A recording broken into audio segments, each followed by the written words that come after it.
أما بعد عن أبي هريرة رضي الله تعالى عنه قال سمعت رسول الله صلى الله تعالى عليه وسلم يقول والله إني لأستغفر الله وأتوب إليه في اليوم أكثر من 70 مرة أو كما قال عليه الصلاة والسلام দিনের সহি বোঝ আমাদেরকে দান করেন।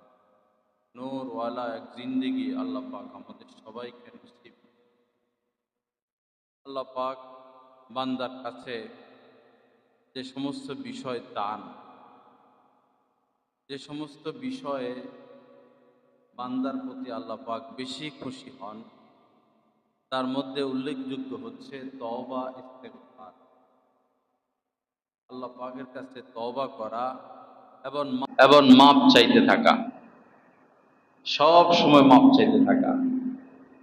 আমাদের গুনাহের যেমন শেষ নাই, তওবা ইস্তেগফার এমনভাবে করা কেমন যেন এটারও শেষ নাই। তওবা করতেই থাকা, মাপ চাইতে থাকা, মাপ চাইতে থাকা। চোখের পলক যেভাবে আপনাতেই একটু পরে পরে পলক দেয়, আমাদের জবানটাকে এমন করা চাই যে আপনাতেই আল্লাহ পাকের কাছে সে মাপ চাইতে থাকবে। একটু পরে পরেই আস্তাগফিরুল্লাহ, একটু পরে পরেই আস্তাগফিরুল্লাহ, আল্লাহ মাফ করে দেন, আল্লাহ মাফ করে দেন। কিন্তু বহু আফসোসের বিষয়, এই অভ্যাস আমাদের নাই, আমরা এতে অভ্যস্ত না। এমনও মানুষ রয়েছে, একটা দিন অতিবাহিত হয়, একবার মুখে আস্তাগফিরুল্লাহ আসে না। বড় কষ্টকর বিষয়, বড় দুঃখজনক বিষয়। সারাটা দিন অতিক্রম করলো, একবার তার মুখে সুবহানাল্লাহ আসলো না, একবার তার মুখে আলহামদুলিল্লাহ আসলো না। এটা বড় দুঃখজনক কথা, বড় দুঃখজনক কথা। বহু মানুষ, বিশেষ করে আমাদের ছাত্রদেরকে, 50-60 জন ছাত্র, তো জিজ্ঞাসা করি আজকে খানা খেয়ে আলহামদুলিল্লাহ কে কে পড়ছ। উদাহরণস্বরূপ কখনো জিজ্ঞাসা করি বিসমিল্লাহ পড়ে খানা শুরু করছো কে কে। দেখা যায় 1 জন, 2 জন, 3 জন, 4 জন, এই অবস্থা।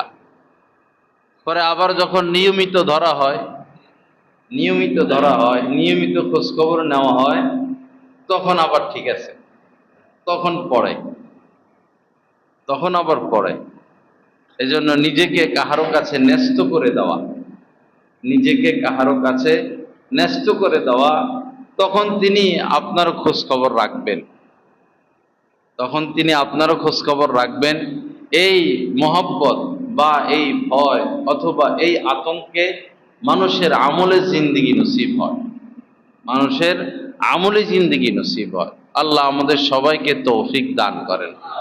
তো বেশি বেশি তওবা ইস্তেগফার, বেশি বেশি। হযরত আবু হুরায়রা রাদিয়াল্লাহু তাআলা আনহু থেকে হাদিস বর্ণিত, তিনি বলেন যে আমি নবীজিকে এই কথা বলতে শুনেছি। ইয়াকুলু, নবীজি বলেন যে ওয়াল্লাহি, আল্লাহর কসম, ইন্নী, নিশ্চয় আমি, ওয়াল্লাহি ইন্নী লা আস্তাগফিরুল্লাহ, যে নবীজি বলেন যে আল্লাহর কসম, অবশ্যই আমি, অবশ্যই আমি প্রতিদিন আস্তাগফিরুল্লাহ ওয়া আতুবু ইলাইহি ফিল ইয়াউমি, প্রতিদিন আমি 70 বারেরও বেশি আল্লাহ পাকের কাছে ইস্তেগফার করি। ফিল ইয়াউমি আকসারা মিন 70 মাররা, প্রতিদিন আমি অবশ্যই আল্লাহর কসম, প্রতিদিন আমি 70 বারেরও বেশি আল্লাহ পাকের কাছে তওবা এবং ইস্তেগফার করি। এখানে বুঝার বিষয় হলো 70 বলতে আগের জামানার হিসাব আর এই জামানার হিসাবে পার্থক্য আছে। এই জামানায় কোনো মাহফিলে, কোনো সভা সমাবেশে যদি প্রশ্ন করা হয় কেমন মানুষ হইল, যদি অনেক মানুষ হয় তো সমাজের মানুষ বলে হাজার হাজার। কেমন মানুষ হইল? হাজার হাজার, মানে বোঝানো উদ্দেশ্য যে অনেক লোক হয়েছে। তদ্রূপ আগের জামানায় অনেক সংখ্যক বোঝানোর জন্য 70 ব্যবহার হইত, অনেক সংখ্যক। তো 70 তো নবীজি বললেন, এর আগে আকতারা বললেন, মানে 70-এরও বেশি। তো যিনি নিষ্পাপ ছিলেন, যার সুপারিশ ছাড়া আমাদের জান্নাতে প্রবেশের সুযোগ নাই, এবং যিনি সর্বপ্রথম জান্নাতে প্রবেশ করবেন, যার আগে কেউ জান্নাতে প্রবেশ করতে পারবে না, তিনি যদি অসংখ্য অগণিত বার প্রতিদিন আল্লাহ পাকের কাছে তওবা ইস্তেগফার করেন, তো আমাদের কি পরিমাণ করা উচিত? আমাদের কি পরিমাণ করা উচিত? এজন্য ভাইরা, অভ্যস্ত হওয়া,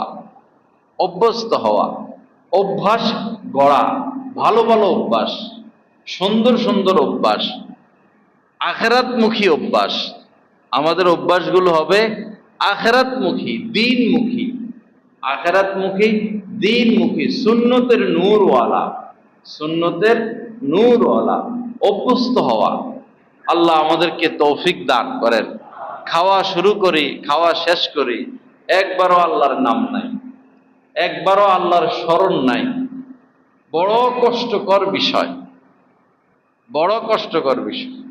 আপনি কাউকে চা খাওয়াইলেন, নাস্তা খাওয়াইলেন, ফল খাওয়াইলেন, অনেক কিছু খাওয়াইলেন, মুখে একটা হাসিও দিল না, জাযাকাল্লাহ বলল না, চাটা ভালো হয়েছে, অনেক কিছু খাওয়াইছেন এটাও বলল না, এই গরু আর গাধার মতো খাইলো আর চলে গেল। আবারও খাওয়াইলেন, এরকম না, ভাই চাটা ভালো হয়েছে, ভাই অনেক কিছু খাওয়াইছেন, মাশাআল্লাহ, জাযাকাল্লাহ, আছে না কিছু সামাজিক বিষয়, সেটাও নাই। একদিন, 2 দিন, 3 দিন, কয়দিন খাওয়াবেন আপনি? কয়দিন খাওয়াইবেন? আরে পাথর মার্কা লোকেরে খাওয়াই এখন লাভ নাই। তো আল্লাহ পাক তো খাওয়াইতেই আছেন, শুরুতেও বিসমিল্লাহ নাই, শেষেও আলহামদুলিল্লাহ নাই, খাওয়ার মধ্যে আল্লাহর নাম স্মরণ নাই, তারপরও আল্লাহর দয়া দেখেন, আল্লাহ খাওয়াইতে আছেন, খাওয়াইতে আছেন, খাওয়াইতে আছেন, খাওয়াইতে আছেন, খাওয়াইতে আছেন। যারা শুকরিয়া আদায় করবে, যারা শুকরিয়া আদায় করবে, তাদের রিজিক বাড়তে থাকবে, বাড়তে থাকবে, বাড়তে থাকবে। আর যারা শুকরিয়া আদায় করবে না, তাদের রিজিক কমতে থাকবে, কমতে থাকবে। হয়তো ব্যাংকে টাকা বাড়বে, আগে বাড়ির মালিক একটা ছিল, এখন 10টা হবে, আগে মার্কেট ছিল একটা, এখন 20টা হবে, কিন্তু যে রিজিক, খাবার দাবার, এটা তার কমে যাবে, ওষুধের উপর জীবন হয়ে যাবে। ঘুমও একটা রিজিক। ঘুম ঘুম ঘুম যাইতে আমরা দোয়া পড়ি না। ঘুম ঘুম ভাঙলে, ঘুম তো মহা বড় নেয়ামত, ঘুম ভাঙলে যে দোয়াটা, প্রথমই কথা হলো আলহামদুলিল্লাহ। আল্লাহ এত বড় নিয়ামত দিচ্ছেন, যেগুলো বড় বড় নিয়ামত, এগুলার পরে যে দোয়াটা, এই দোয়ার শুরু হলো আলহামদুলিল্লাহ দিয়া। খানা বড় নিয়ামত, এটার পরের দোয়া শুরু আলহামদুলিল্লাহ। ঘুম অনেক বড় নিয়ামত, এটার পরের দোয়া শুরু আলহামদুলিল্লাহ। যে যেখানে জায়গা পায় সেখানে বসলে ভালো, কাহারও মাথা টপকায়া টপকায়া আসা এটা ঠিক না। কারণ একজন মানুষ তো আয়সা আগেই বসছেন, এখন আমি যদি তার মুখের সামনে এসে বসি, তো সে কষ্ট পাইল, কাউকে তো কষ্ট দেওয়া যাবে না। লা ইলাহা ইল্লাল্লাহ। তো আগে আসতে হলে আগে আসা ভালো, আগে এসে বসলো। তো বড় নিয়ামত যেগুলো, এগুলোর শেষে যে দোয়া, এই দোয়াটা শুরু হয় কি দিয়া? আলহামদুলিল্লাহ দিয়া। কিন্তু আমরা শুকরিয়া আদায় করি না, যার কারণে দেখা যায় রিজিক কমতে থাকে, রিজিক কমতে থাকে। আর যারা শুকরিয়া আদায় করে, রিজিক বাড়তে থাকে, রিজিক বাড়তে থাকে, রিজিক বাড়তে থাকে। আমাদের এই মাদ্রাসার ওস্তাদ কারি আনোয়ার সাহেব থাকেন ঢাকা। খাইতে বসছি, মনে হয় বুধবারে, ওনার সাথে এই একটু পরে পরে লাকাল হামদু ওয়া লাকাশ শুকরু, একটু পরে পরে শুকরিয়া, একটু পরে পরে শুকরিয়া। তো পরে উনি বললেন যে যদি হুজুর না হইতাম, তো এত আইটিমে খাওয়া, আর এত আইটিমে খাওয়া শিখা, আর এত আইটিমে খাওয়ারও তৌফিক হইতো না। এত আইটিমে খাওয়া শিখা আর এত আইটিমে খাওয়ারও তৌফিক হইতো না। আমরা যারা দুনিয়াদার, দুনিয়াটাও পাইলাম না। এক বিশেষ দুনিয়াদারের মৃত্যুর খবর পাইলাম, সবই তো রেখে চলে গেলেন, সবই রেখে চলে গেলেন। সমাজের জন্য কি করলেন? পরিবারের জন্য কি করলেন? মৃত্যুর পরে এটা সামনে আসবে, মৃত্যুর পরে সামনে এটা আসবে, এটার দ্বারা আপনি দোয়া পাবেন। দিনের জন্য সে কি করে গেল? দেশের জন্য কি করে গেল, সমাজের জন্য কি করে গেল, আত্মীয় স্বজনের জন্য কি করে গেল, সামনে চলে আসবে এটা। আমরা কি করতেছি? আমরা কি করতেছি?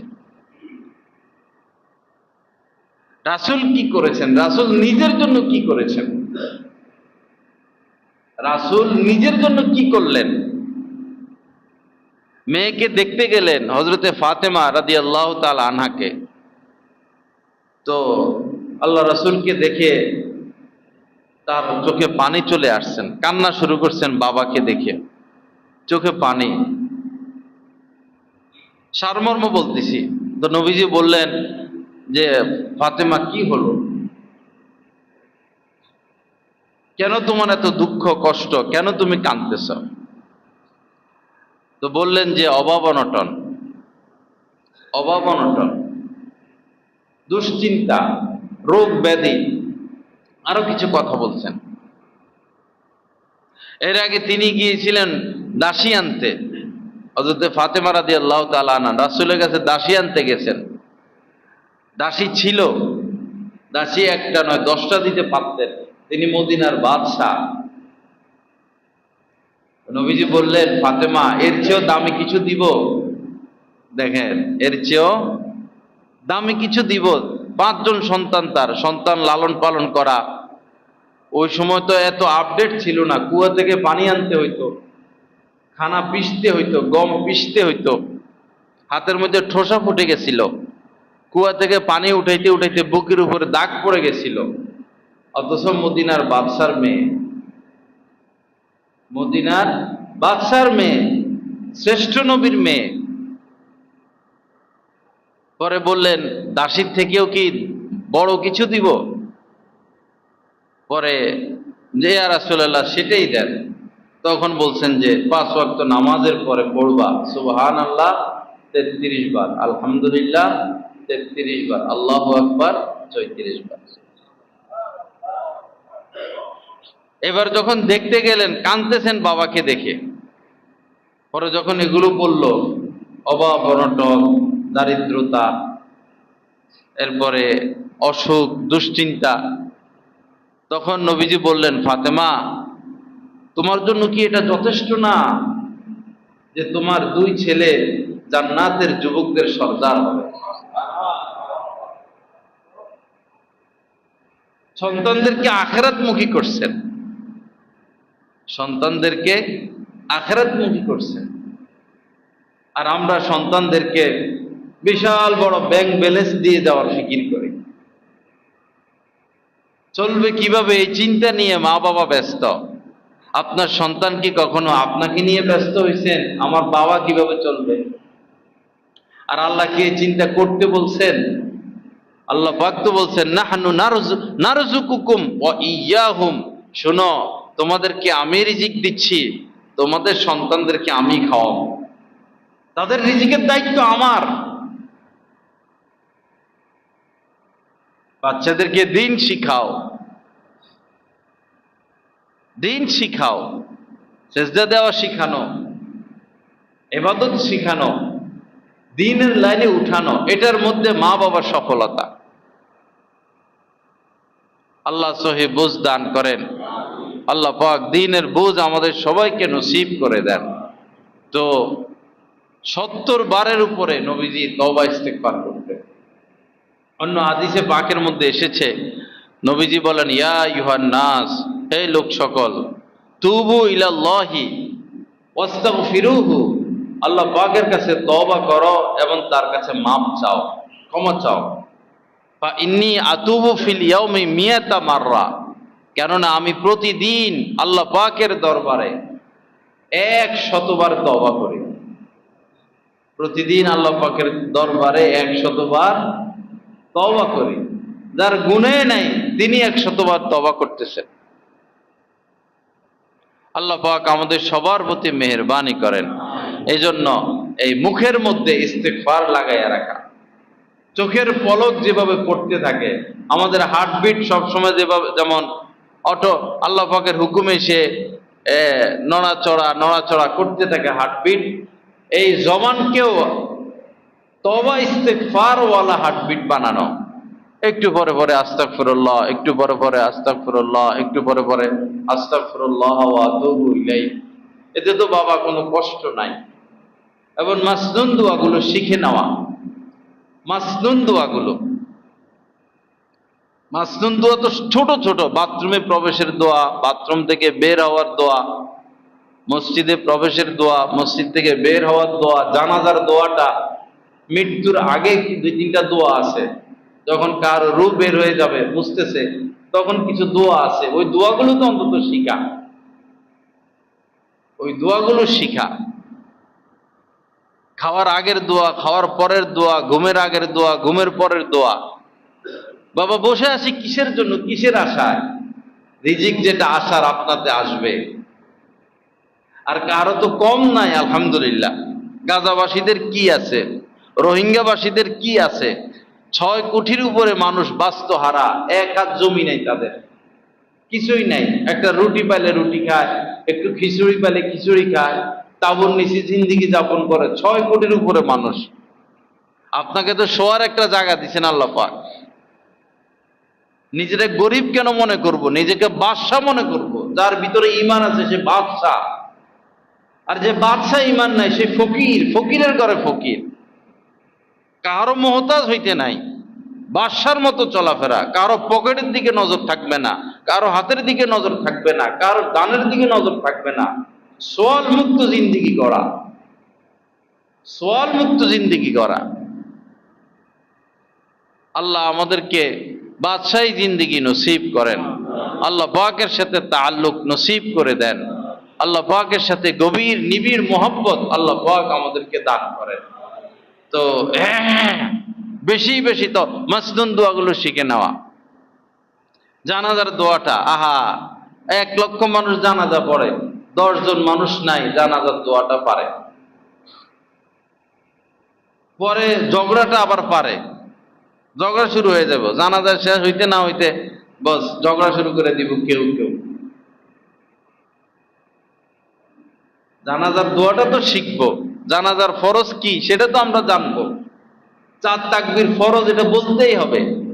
প্রথম তাকবীরের পরে সানা, দ্বিতীয় তাকবীরের পরে দুরুদ ইব্রাহিম, তৃতীয় তাকবীরের পরে দোয়া। এটাই জানাজার দোয়া, সহজ করছেন নবীজি।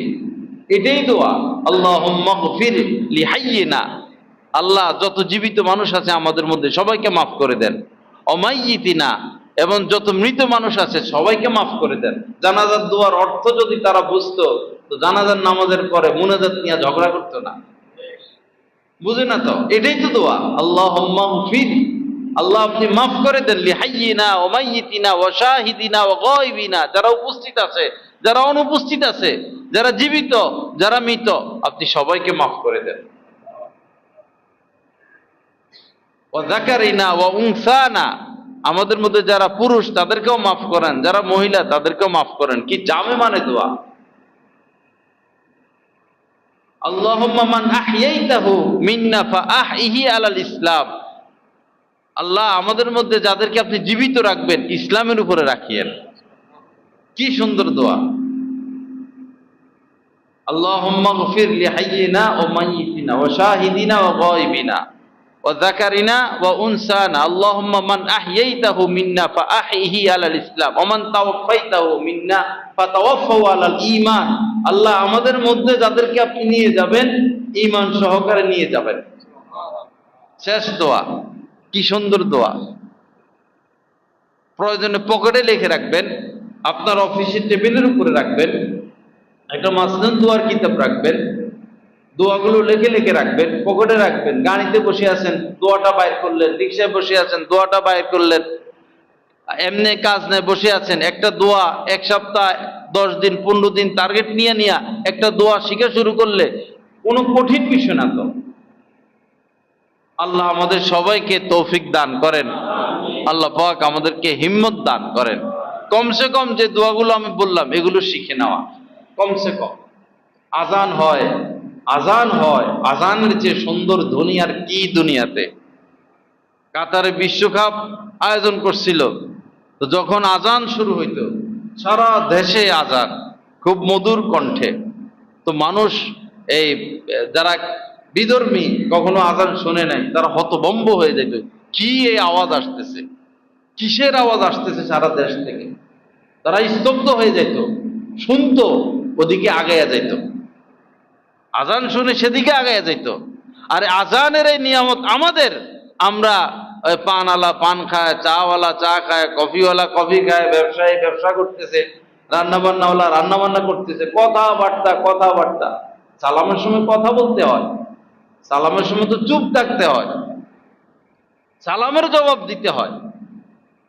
আমার মনে হয় 1 কোটি মুসলমানের মধ্যে 50 জন বা 5000 পাওয়া কঠিন হবে যারা সালামের সময় চুপ, আজানের সময় চুপ থাকে আর আজানের জবাব দেয়। 5000 পাওয়া যাবে না, সবাই সবার কাছে ব্যস্ত। আমরা যদি কোথাও যাই মাহফিল আর আজান শুরু হয়, বাস এখন এই সালাম মুসাফা, এখন তো আজানের উত্তর দিতে হবে, সবাই চুপ থাকবে, সবাই চুপ হয়ে যাবে, চুপচাপ আজানের আওয়াজ দিবে। এটার নাম সৌন্দর্যতা। জাতীয় সঙ্গীত যখন পড়া হয় বিভিন্ন রাজনৈতিক মঞ্চে, বাপরে, নেতারা একবারই সব মূর্তি হয়ে যায়, কি মনোযোগ দিয়া জাতীয় সঙ্গীত শুনে। আর কোরআন তেলাওয়াত শুরু হইলে মোবাইল টিপে, ডাইনে তাকায় বামে তাকায়, চোর তো সব, এদের গায়ে আগুন লাগে কোরআন তেলাওয়াত শুনলে। চোরদের কাছে কোরআন তেলাওয়াত ভালো লাগে না। আগের পুরানো নেতাদের মুখে ইনশাআল্লাহ শোনা যেত, আলহামদুলিল্লাহ শোনা যেত, বিসমিল্লাহ শোনা যেত, আল্লাহ রাসূলের কথা শোনা যেত। আপনাদের নেতাদের বক্তব্য শুনেন না, এই জালেমদের মুখ থেকে একবার আলহামদুলিল্লাহ বাইর হয়, একবার দুরূদ শরীফ বাইর হয়, একবার বিসমিল্লাহ বলে এরা, একবার এটা বলে যে মদ খাইয়েন না, জুয়া খেলেন না, চুরি করেন না, ডাকাতি করবেন না, মা বাবার খেদমত করেন, সৎ কাজ করেন, ভালো কাজ করেন, বলে এগুলারে নেতা বানায় বসে রয়েছেন আপনারা। থাকেন, আপনাদের লাভ কি? এক একজন তো হাজার হাজার কোটি টাকা কামাইতেছে, পাঠাইতেছে। যারা পলাইছে এরা তো কি, কে খাইবো এদের এই সম্পদ?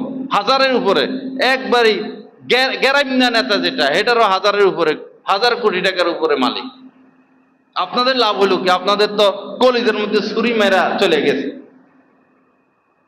কিন্তু আশ্চর্য যে এখনো আপনাদের ভালোবাসা দূর হয় নাই, এখনো চেহারা কালো হয়ে যায়, এখনো এত দরদ, মায়ের প্রতি এত ভালোবাসা নাই, বাবার প্রতি এত ভালোবাসা নাই, রাসূলের প্রতি ভালোবাসা নাই, আলেমদের প্রতি ভালোবাসা নাই, চোর গুন্ডা দুর্নীতিবাজ এই সিটার বাটপারদেরকে আমরা ভালোবাসি। লজ্জা এটা মুসলমানদের, বাঙালিদের লজ্জা এগুলো। রাসূলকে ভালোবাসতে হবে, মদিনাকে ভালোবাসতে হবে, কাবাকে ভালোবাসতে হবে। এক মুসলমান আরেক মুসলমানকে ভালোবাসবে, এক ইমানদার আরেক ইমানদারদেরকে ভালোবাসবে, সৎ লোকদেরকে আমরা ভালোবাসবো। এই ভালোবাসার বরকতে, এই সৎ লোকদেরকে ভালোবাসার বরকতে একজন আরেকজনকে টেনে টেনে জান্নাতে নিয়ে যাবে। আল মারউ মাআ মান আহাব্বা, যে যাকে মহব্বত করবে তার হাসর হবে তার সাথে, তার হাসর তার সাথে হবে। অসৎ লোকদেরকে কেন আমরা ভালোবাসবো? অসৎ লোকরা কি দিল আমাদেরকে? এই দেশের কারেন্ট বিল, কোন গরিব মানুষ কারেন্ট বিল মারে না, গ্যাস বিল চুরি করে না। সাধারণ ফ্যামিলি যারা যারা খেটে খাওয়া মানুষ, মধ্যবিত্ত, চাকরি করে, বিদেশে থাকে, ছোটখাটো ব্যবসা বাণিজ্য করে, কেউ, বেশিরভাগ মানুষ, অধিকাংশ মানুষ কারেন্ট বিল চুরি করে না, গ্যাস বিল চুরি করে না। আর এই চোরেরা, যাদেরকে ভালোবাসেন, এই চোরদেরকে খবর নেন, একটা কারেন্ট বিল দেয় ঠিক মতে, গ্যাস বিল দেয় লাখ লাখ কোটি কোটি টাকা মাইরা, বড় এমপি মন্ত্রীরা 10 লাখ টাকা দিয়া বস বিল মাপ। দেশের 12টা কারা বাজাইতেছে।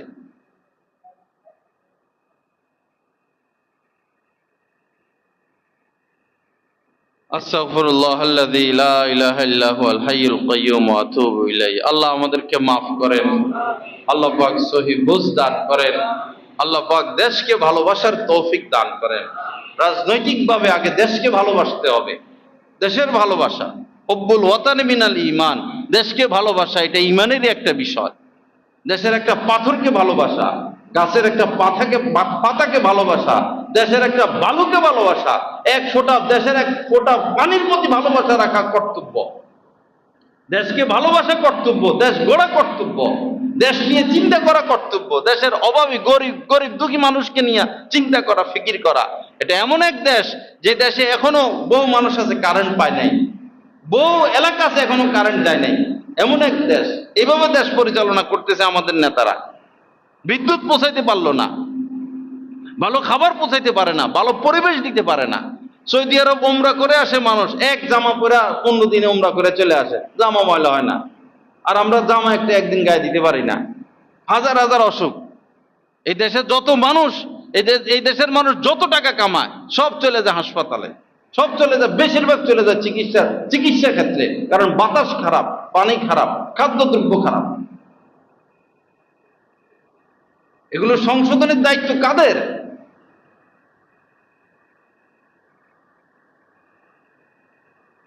লা ইলাহা ইল্লাল্লাহ। আল্লাহ পাক আমাদেরকে মাফ করে দেন, আল্লাহ পাক সহি বুঝ দান করেন।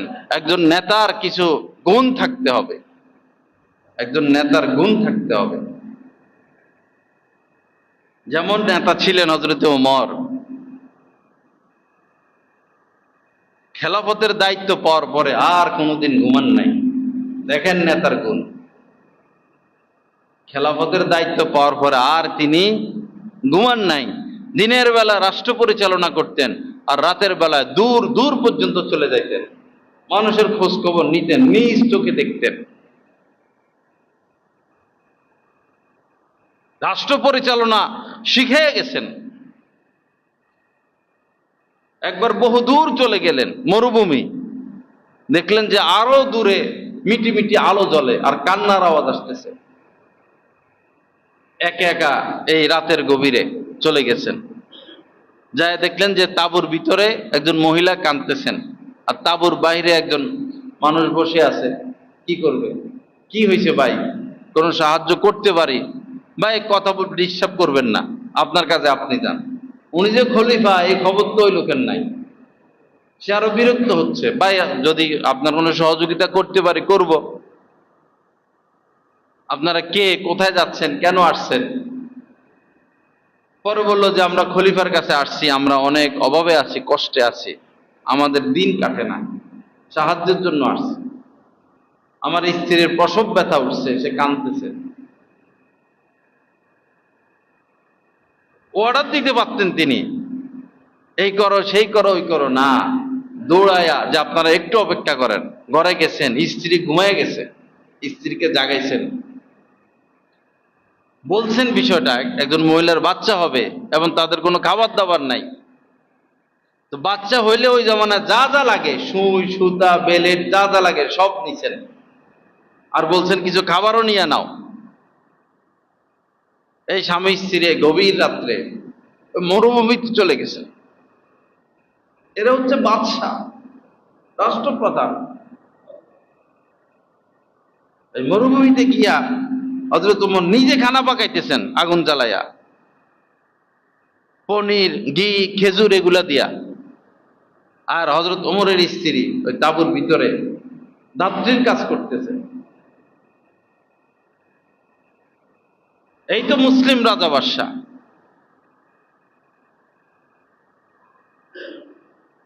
হযরত ওমরের ছেলে হযরত আব্দুল্লাহ ইবনে ওমরকে বলছেন, তুমি কখনো রাজনীতিতে আসবা না। হযরত আবু বকর সিদ্দিক যাওয়ার সময় ইশারা দিয়ে গেছেন কে তারপরে খলিফা হবে, ছেলেকে ইশারা দিয়ে যান নাই। হযরত ওমরও ইশারা দিয়ে গেছেন, মূলত নবীজিও ইশারা দিয়েছেন, হযরত ওমরও ইশারা দিয়ে গেছেন, তারপরে কে খলিফা হবে ছেলের নাম বলেন নাই। হযরত ওসমান খলিফা হলেন, তারও সন্তান ছিল, ছেলের নাম বলে যান নাই। হযরত আলী খলিফা হলেন, ছেলের নাম বলে যান নাই। আর আমরা এমন দুই ফ্যামিলির পেছে পড়ছি, জীবনে আর বাইরে হওয়ার সুযোগ নাই, দেশে আর যোগ্য লোক নাই।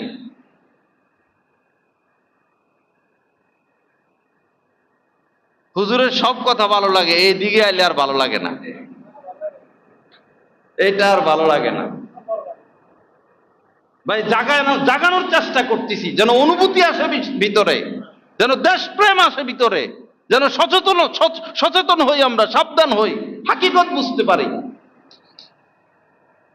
আমরা তো কারেন্ট বিল দিই, আমরা চুরি করি না, আমরা কেন বিদ্যুতের কষ্ট করব? আমরা ট্যাক্স দিয়ে দিই, গাড়ির ট্যাক্স দিয়ে দিই, রাস্তাঘাট ভাঙা থাকবে কেন? তোরা চোরেরা দায়িত্ব পালন করছ না কেন? রাস্তাঘাট ভাঙা থাকবে কেন? চুরি ডাকাতি কেন হবে? সন্ত্রাসী কেন হবে? আমরা কি ট্যাক্স দিই না? আমরা তো আমাদের দায়িত্ব পালন করি, তোমরা কিসের দায়িত্ব পালন করো? রাস্তার মধ্যে ফুটপাত কেন দখল থাকবে? কি কাম থানাওয়ালাদের? থানাওয়ালাদের কাম কি? ফলের মধ্যে কেন থাকবে ফরমালিন? তারা কি করে? খাদ্যে কেন ভেজাল থাকবে? জনগণের ট্যাক্স নিয়া তোমরা যদি বেতন নাও আর সেবা না দাও, এই বেতন হালাল হবে না। দায়িত্ব পালন করতে হবে বেতন হালাল করতে হলে।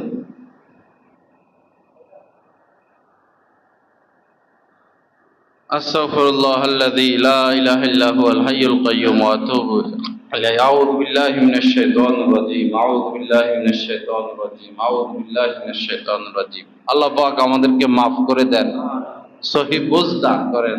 দেখুন হযরত ওমর খলিফা, হযরত ওমর খলিফা, কার্যক্রম কি? হযরত সিদ্দিক আকবর খলিফা কি নজির দেখাইয়া গেছেন।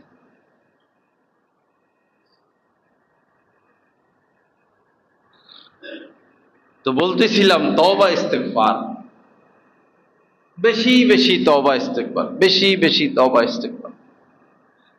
তওবা ইস্তেগফার করলে, আল্লাহ পাকের কাছে মাপ চাইলে আল্লাহ পাক কেমন খুশি হন। নবীজি এটা হাদিসে পাকের মধ্যে বলেছেন যে কোন লোক মরুভূমিতে সফর করতেছে। আগের জামানায় তো উট ছিল, ঘোড়া ছিল, বিশাল বড় মরুভূমি পার হচ্ছেন, হঠাৎই উট হারায় গেল। উট হারায় গেছে, ডাইনে বামে সামনে পিছনে মরুভূমি আর মরুভূমি, উট আর পেল না। কি করবে? এখন তো তার মৃত্যু ছাড়া আর কোনো রাস্তা নাই, হেঁটে এই 100 মাইল আসা তো সম্ভব না। নিশ্চিত মৃত্যু, মৃত্যু জেনে কাঁদতে কাঁদতে শুয়ে গেছে, ঘুমায় গেছে। তওবা করলে আল্লাহ কেমন খুশি হন, উদাহরণ দিচ্ছেন নবীজি। ঘুমিয়ে গেছে, পরে হঠাৎ ঘুম থেকে সে জেগে উঠলো আর দেখলো উটটা তার পাশে দাঁড়ায় আছে। সুবহানাল্লাহ, কেমন খুশি হবে সে। বিমান অ্যাক্সিডেন্টে সব মারা গেল, একজন মারা গেল না, সে কেমন খুশি হয়। তো নতুন জীবন পেল খুশির কারণে। খুশির কারণে সে আল্লাহকে বলতেছে, আল্লাহ আপনি আমার বান্দা আর আমি আপনার রব।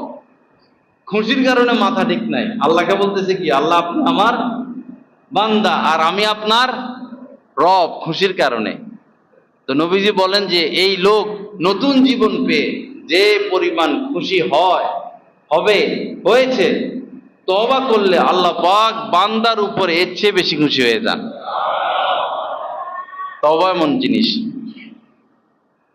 মদিনার এক মহিলা ব্যভিচার করত, গর্ভে অবৈধ সন্তান চলে আসলো।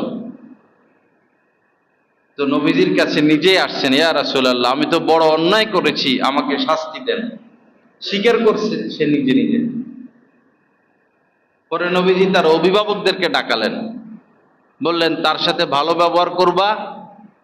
তার যখন সন্তান ভূমিষ্ঠ হয়, এখন তো তাকে শাস্তি দেওয়া যাবে না, গর্ভে সন্তান, তার সন্তান যখন ভূমিষ্ঠ হবে আমার কাছে নিয়ে আসবে। তো অভিভাবক তাই করলেন, মহিলার সাথে ভালো ব্যবহার করলেন, তার সন্তান দুনিয়াতে আসলো। সে ইচ্ছা করলে না আসলেও থাকতে পারত, নবীজি লোক পাঠাইয়া তার খবর নিতেন না। ইচ্ছা করলে না আসলেও থাকতে পারত, ইচ্ছা করলে মদিনা থেকে মক্কা চলে যেত, অন্য শহরে চলে যেতে পারত এই মহিলা।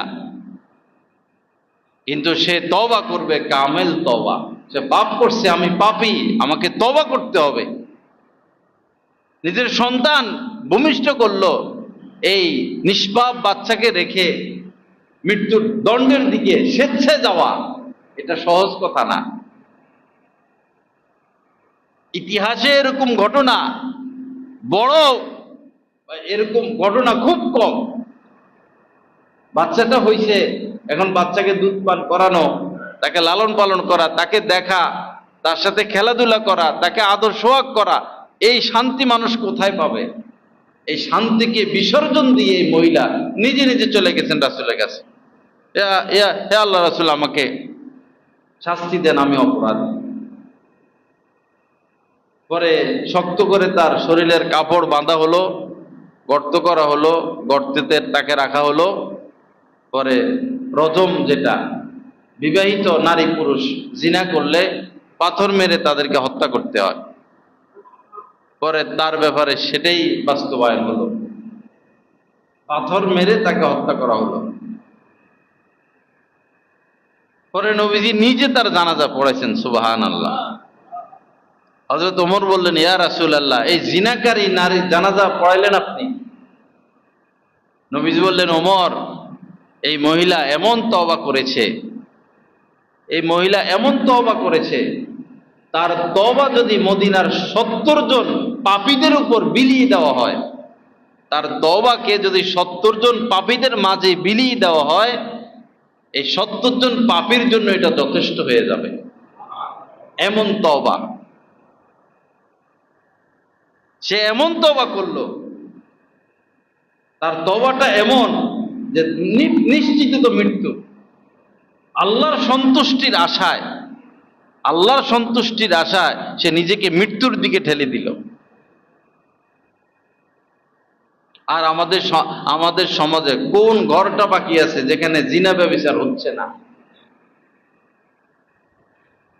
যারা বিদেশ চলে যায়, বিশেষ করে কাফের রাষ্ট্র, কয়জন এমন যারা জিনা থেকে বিরত থাকে? যারা স্ত্রীকে রেখে 2 বছর 3 বছর দূরে দূরে থাকে, কয়জন স্ত্রীর নিরাপদ?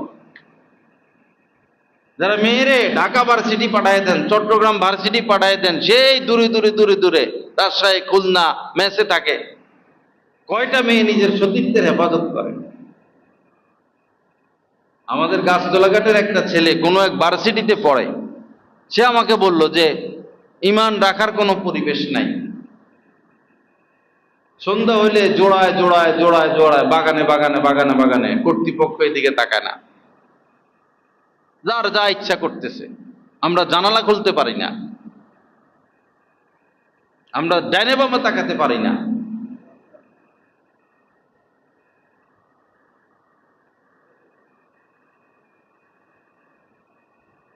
সম্পদ বাড়তেছে, ভেবে দেখুন, শান্তি কিন্তু নাই, শান্তি নাই। সম্পদ বাড়তেছে, শান্তি নাই। এক ধনী মানুষ ভৈরবে 60টা বাড়ি, তার আরো তো জায়গা টাকা কত আছে আল্লাহ জানে। ছেলেরা বিদেশে থাকে, ব্যবসা করে, তাদের দেশে আসার কোনো দরকার নাই। এখন তিনি সব সম্পদ ছেলেদের নামে লিখে দিবেন। পরে আমি বললাম যে, তো ওরা তো এই কামই করবো আজীবন, সম্পদই কামাইবে, আপনি আপনি আপনার জন্য কিছু নিবেন না? আপনি আপনার জন্য কিছু নিবেন না? ওরা তো আজীবন সম্পত্তি কামাবে, ওই কামে আছে। এই ডানে তাকায় বামে তাকায়, এই সেই, আহা বুঝ নাই, বুঝ নাই। নিঃশ্বাসটা ছাড়লাম, সব তো মিশা, সব মিশা। এখন শুধু নেকামল, এখন কাজে আসবে শুধু নেকামল। নিজের জন্য কিছু করি ভাই, নিজের জন্য কিছু করি। আল্লাহ আমাদেরকে আখিরাতের জন্য কিছু করার তৌফিক দান করেন। অকদ্দিমু আনফুসাকুম, আল্লাহ পাক বলছেন যে ওই জগতের জন্য তোমার নিজের জন্য কিছু করো। ওয়ালতানজুর নাফসুম মা কদ্দামাত লিগাদ, প্রত্যেক ব্যক্তিরই এটা চিন্তা করতে থাকা, এই চিন্তাটা জারি রাখা যে আমি আখিরাতের জন্য কি করলাম। ওয়ালতানজুর নাফসুন, প্রত্যেক মানুষের এটা চিন্তা করা উচিত, মা কদ্দামাত লিগাদ, সে আখিরাতের জন্য কি করলো, পরকালের জন্য কি করলো। বাবা, দুনিয়ার হিসাব কিতাব বাদ দেই, আখিরাত নিয়ে ব্যস্ত হই। আল্লাহ ওয়ালাদের সোহবতে উঠা বসা করি, দিন শিখি, দিন মোতাবেক চলি। সময় একদম নাই, হঠাৎই যা ঘটার ঘটে যাবে। মৃত্যু হঠাৎ আসে, বলে কয়ে আসে না।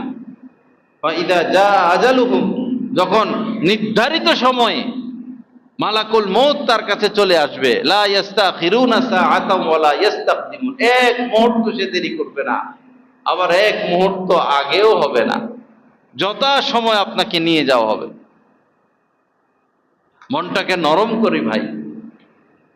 বনি ইসরায়েলের এক ধনী মানুষ, টাকা পয়সা বেশি হইলে আর কি করব, নাচানাচি করে, ছেলে মেয়ে মা বাবা অন্ধের মতো টাকা কামাইয়া গেছে। তো পোলাপান কি করে, ঘরের দরজা টরজা বন্ধ কইরা জোরে এই যে সাউন্ড বক্সে গান লাগাইয়া লাফালাফি লাফালাফি। গতকালকে এই দিকে রাত্রে 2টা মনে হয় নাকি 3টা পোলাপাই নেই, লাইট টাইট লাগাইয়া এখান থেকে দেখা যায় লাফালাফি লাফালাফি, মনে হয় জিকির করতেছে আর কি। আহা, আর কি করবে পোলা, মা বাবা টাকা পয়সা দিতে দিতে এ করে তো ফার্মের মুরগি বানাই ফেলাইছে। ওই যে টেলিটক অ্যাপ যে বানাইছে, টেলিটক, হ্যাঁ টেলিগ্রাম, টেলিগ্রাম 100 গ্রাহক টেলিগ্রামের বর্তমান পৃথিবীতে, বেটার কত কোটি কোটি টাকা। তো সে তার 100 সন্তান, এদের তো বিয়ে শাদী নাই, যে কোনো সিস্টেমে তার 100টা সন্তান। দেখেন কাফের সন্তান কয়টা? 100। আর আল্লাহর নবী বলছেন এমন ভাবে এমন নারীকে বিয়ে করো যে বেশি বেশি কি দিতে পারবে, সন্তান দিতে পারবে। আর আমাদের সন্তান নাই। বললে তো কত কথাই বলা। গতকাল এই 2-1 দিনের মধ্যে এক লোক আসছে, ছেলে, তো এই কথাগুলো মনে রাখেন যেগুলো রয়ে গেছে, কথা শেষ করতে হবে। পরে তার ছেলে পলায়ে চলে গেছে মাদ্রাসা থেকে। তো পলায়ে গেলে এই বাচ্চা না রাখা ভালো, কারণ কোন সময় পলায়ে যায়, দুর্ঘটনা ঘটে, মাদ্রাসার বদনাম, মামলা কেস অনেক কিছু। তো আমরাও সিদ্ধান্ত নিলাম তাকে রাখবো না। পরে অনুরোধ করে আমরা বললাম পলায়ে গেল কেন? তো সে বললো যে হুজুর 1 বছর ধরে আমার ছেলেটা সাইকেল কিনে দিতে বলে, আমি সাইকেল কিনে দেই না, এজন্য বারবার সে পলায়। ভাই একটা সাইকেল কিনে দেন, সাইকেল একটার কয় টাকা? হুজুর আমার তো একটা সন্তান, হুজুর একটা বাচ্চা, সাইকেল কিনে দিব, কি ঘটে, মেইন রোডে যায় না কি হয়, এরকম কাঁপে যাদের বাচ্চা 1-2টা, ঢাকা পাঠাইতে পারে না বাচ্চারে। মা বাবার বাচ্চার জ্বর হইলে যদি 2 ডিগ্রি হয়, মা বাবার হয়ে যায় 6 ডিগ্রি, কারণ বাচ্চা তো একটা। ভাই নিজেরে নিজে এই বিপদে কেন কেন বাচ্চা কম দেন আপনারা? অদ খসিরা, কোরআন শরীফের কথা, অবশ্যই তারা সর্বনাশ করে ফেললো নিজের, ও অবশ্যই এরা ক্ষতিগ্রস্ত। আল্লাযীনা কাতালু আওলাদাহুম, যারা নিজেদের সন্তানদেরকে হত্যা করে, সন্তান নেয় না, বড়ি খাওয়াইয়া খাওয়াইয়া শেষ করে ফেলে। আর ওই বেটা কাফের, ওই বেটা বিশ্বের সেরা ধনী, মার্কস, 12টা বাচ্চা, আরো মনে 10-12টা হইতেই আছে। আর ওই বেটা 100 বাচ্চার মালিক। পরে যেটা বলা উদ্দেশ্য, সে বলল যে আমার যত সম্পদ, সকল সম্পদ আমার সন্তানরা সমানভাবে পাবে, তবে আমি আমার সম্পদ আমার সন্তানদেরকে দিব, তবে আমি সহজে দিব না, তারা নিজেদের পায়ে নিজেরা দাঁড়াক, তারা ব্যাংকের থেকে টাকা উঠাইয়া খরচ করবে, এই অবস্থায় আমি আমার বাচ্চাদেরকে রেখে যাব না। কমপক্ষে 30 বছর পর তারা আমার সম্পদের মালিক হবে, তারা নিজের পায়ে নিজে দাঁড়াক, তারা কাজ করুক, শ্রম দেখ, শিখুক। আর আমরা বাঙালিরা ফার্মের মুরগি বানিয়ে রাখতেছি আমাদের ছেলে মেয়েদেরকে।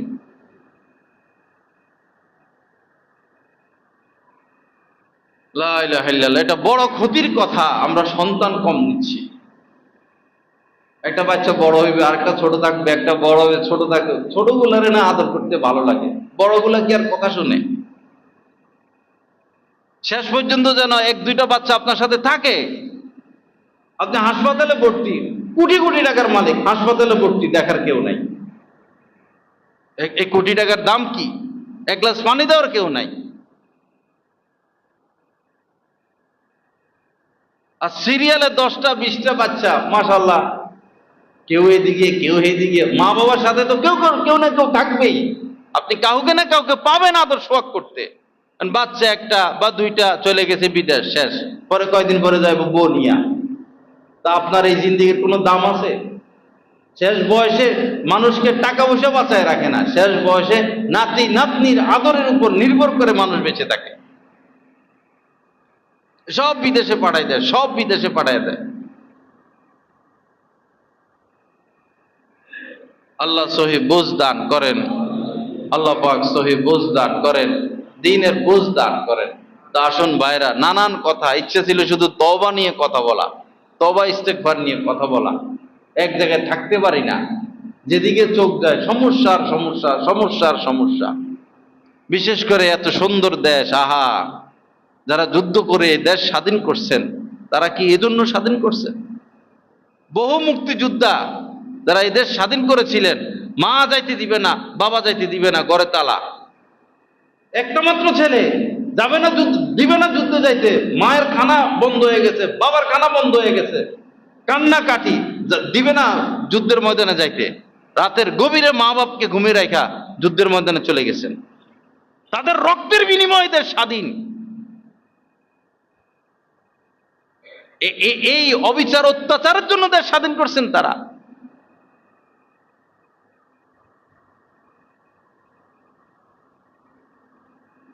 দেশকে ভালোবাসি, দেশকে গড়ি, একটা বৃক্ষরোপণ, এটাও দেশের একটা ভালোবাসা।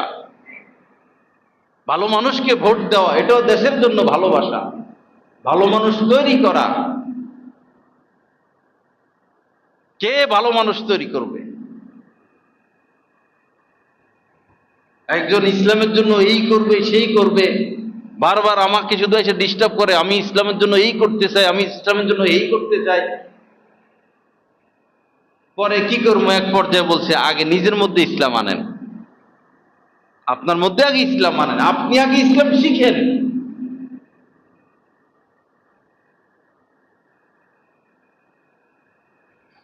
লা ইলাহা ইল্লাল্লাহ। আল্লাহ পাক আমাদের সবাইকে মাফ করে দেন।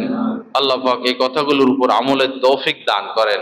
তো সার সংক্ষেপ যা আলোচনা হলো, দয়া করে মাসনুন দোয়াগুলো শিখে ফেলা, হিম্মত করে মাসনুন দোয়াগুলো শিখে ফেলা। অল্প কয়টা দোয়া, 8-10টা দোয়া কমপক্ষে। এরপরে এই বাস চোখের পলক যেভাবে পড়ে, মুখের মধ্যে জিকির এভাবে রাখা, লা হাওলা ওয়ালা কুওয়াতা ইল্লা বিল্লাহ। কি সুন্দর কথা, সুবহানাল্লাহ। নবীজি বলছেন এটা জান্নাতের কুঞ্জি, লা হাওলা ওয়ালা কুওয়াতা ইল্লা বিল্লাহ। সারাদিন এটাই তো মানুষ যদি এটার মর্ম বুঝতো, এটাই তো সারাদিন পড়তো, লা হাওলা ওয়ালা কুওয়াতা ইল্লা বিল্লাহ। কি সুন্দর কথা, কি দামি কথা। সুবহানাল্লাহি ওয়া বিহামদিহি সুবহানাল্লাহিল আযীম। এর থেকে শ্রেষ্ঠ কালেমা আর কি হতে পারে?